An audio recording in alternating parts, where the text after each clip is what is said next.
barog nato din karong hapuna, it's not just a matter of choice ba, no? Gitanaw ni nato nga mo ni destiny nato isip mga membro sa komunidad sa Panabo. First and foremost, in behalf of our fellow locators, daghang kayong salamat, Mayor, for being so genuine sa pagkatinuod sa imong kasing-kasing tungod sa imuhang pagsabot o pagtabang sa atong lungsod.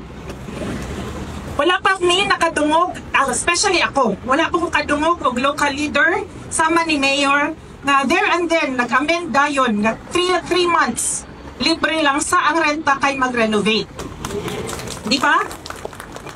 Isip negosyante, kabaluta sa mga challenges sa pagpadagan sa usa ka negosyo. Dili ko negosyante by heart. Dili ko negosyante by choice. Naging negosyante by destiny. Sama sa kapalaran ni Mayor. So kita, dili lang importante nga nagnegosyo ta sama sa gisulti ni Mayor nga mag-profit lang, kundi makatabang ta sa tong lungsod.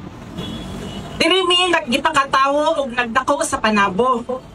52 years na po dinhi nga nagpakabuhi sa Panabo.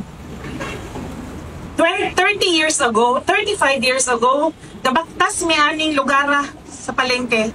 Kay diha ko nag-eskwela sa Rizal Elementary School. Ang uban pa din kauban para ko sa kalihukan. Tama ang gisulti ni Mayor. Tugbaran rani og kabaw og mga kanding sa una. Wala ako nagdahong one day na mubarog ta dinhi sa atubangan aning maong location para mutapang nga mulambo ang lungsod. Tama ba? Tungod ang atong pag-participate dinhi, dili lang tungod kay gusto ta magnegosyo, kundi mutabang sa lungsod. I was very touched sa ka-genuine sa heart ni Mayor ug kapaluta sa challenges nga giatubang sa LGU. Swerte kaayo ta, locators, nga kita ang napili ug isa ta sa nitubag sa hagit sa lungsod. Ang lungsod dili mo asenso kung magsalig lang tanan sa ato ang leaders. Walay nasod nga mulungsad, walay nasod nga maging successful kung magsige ra tagyaw-yaw kung unsay gibuhat sa atong mga leaders.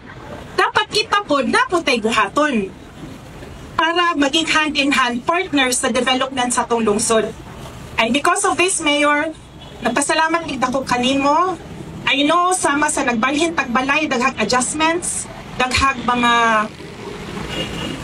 kalihukan nga bag-o sama sa pagsulti ni Ma'am Dali ganina, murag nagbalhin og balay. So everybody has to adjust.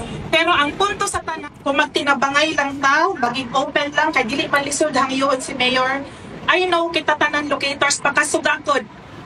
Kay anak man yun na, the pain of birthing sa pagsugod pa lang, pag-iri pa lang sa maong negosyo.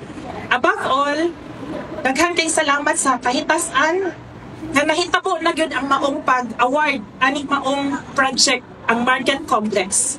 The first of its kind in our Davao region. And we're very proud to say na pag muagit at Panabo, makasulti na yung Mayor na Panabo na yun among giagihan kay makita naman.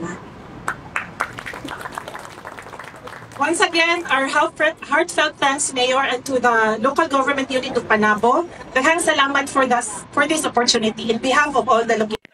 God bless Panabo and God bless Mayor Lapagos.